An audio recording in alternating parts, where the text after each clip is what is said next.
Hi there guys, I hope you are having a good day. Now let's talk about this mandatory situation with Anthony Joshua's IBF title. It is kind of interesting because Filip Hrgovic versus Michael Hunter was ordered as an eliminator to see who gets to face AJ as a mandatory. Now, purse bids were starting, I believe Eddie Hearn said, or something was going on with purse bids, and Michael Hunter pulled out of the fight, so he didn't want to do it, and now he is going his own way. So he no longer is on the road to a potential Anthony Joshua fight unless AJ gives him the opportunity, or unless, say, Tyson Fury or Wilder, the winner of that fight, gives him an opportunity, which seems kind of unlikely. I mean, there are plenty of other challengers who are waiting for an opportunity that will go ahead of Michael Hunter, especially given situations with mandatories and just the whole situation with a potential undisputed fight and a contractual obligations for Tyson Fury to face Wilder again. Undoubtedly, a WBC mandatory will come in 2022.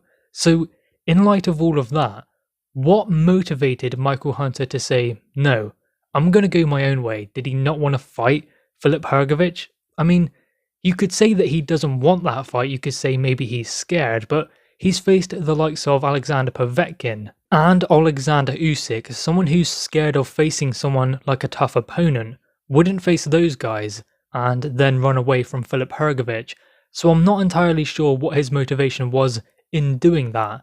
But nevertheless, Filip Hrgovic is finding it difficult to get someone to step in the ring with him and have this eliminator. I mean, he's not the best fighter for anyone to fight really, he's a tough opposition, he's really difficult to navigate for anyone in the heavyweight division really. He punches hard, he's good with his positioning and his timing, clean work, got a great chin as well, so he's a very difficult opponent for anyone in the heavyweight division, and if they face him, they are risking their position, although the reward for beating someone like him would be incredible. So they are going down through the list and looking at potential opponents, and it seems like now it has stopped with Tony Yoka.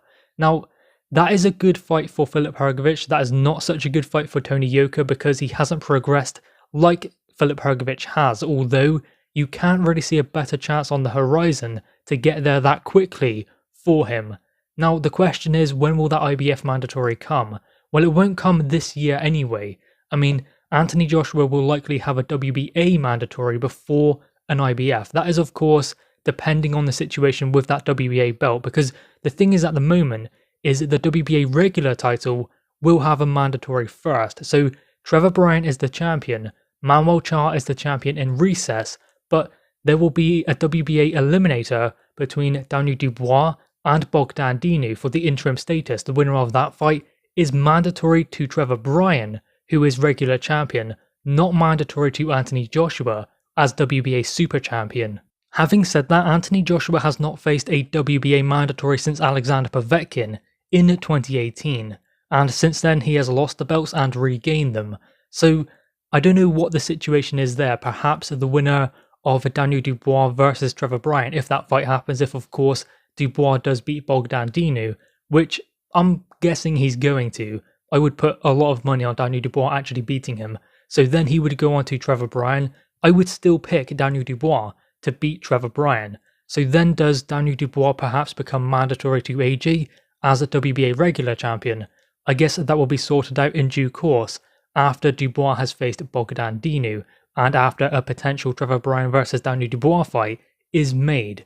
The current route and the current situation for, say, Filip Hrgovic and Michael Hunter was that IBF route, but Michael Hunter has gone off course and there were many names mentioned that could step in and face Filip Hrgovic for this eliminator. Also, many of them did decline. I mean, Eddie Hearn spoke about Ajit Caballel, who said no apparently. Andy Ruiz was on there, apparently that won't happen.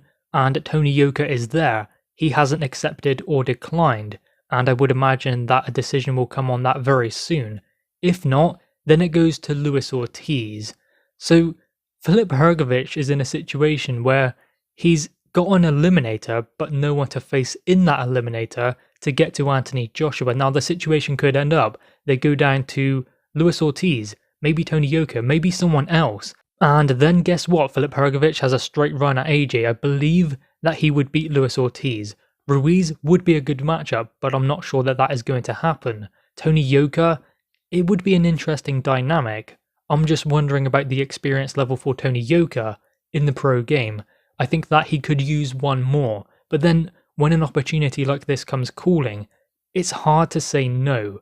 So at the moment for Filip Hrgovic, he's in a good position because no one seems to want to fight him. They are showing that they don't have really much interest in getting in the ring with him, which is kind of shocking given the situation they would be in if they were to win a world title opportunity at Anthony Joshua. I mean, they're going to make mega bucks by doing that, and they get a world title chance.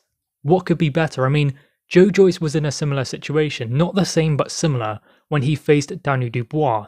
Now, Dubois was ranked number 2, and Joe Joyce fought him. It was a risky fight for him because had he lost, it would be very difficult for him to come back, much harder than Daniel Dubois.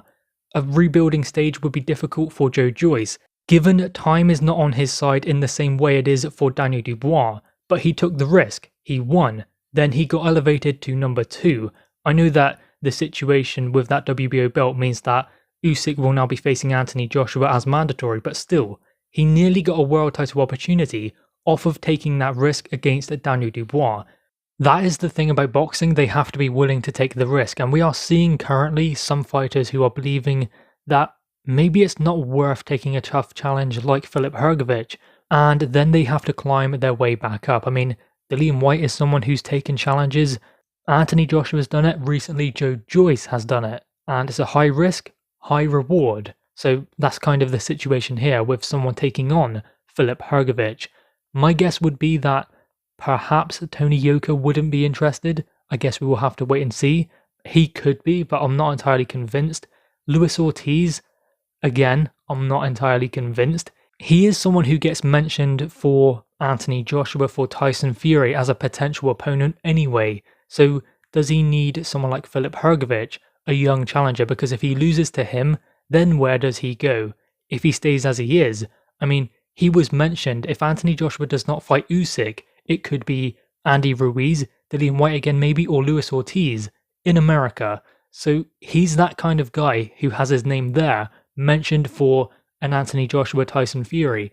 If he loses to Filip Hrgovic, then that puts him out of the running completely. That's why I'm wondering whether he'd be willing to take that kind of risk. Which means that Filip Hrgovic is left still looking for an opponent, so I guess they just have to keep going down the list until someone is willing to step up the plate and challenge Filip Hrgovic. Anyway, guys, what are your thoughts on this? Make sure you leave your thoughts in the comments below, also leave a like and grab that subscribe button. Thanks guys.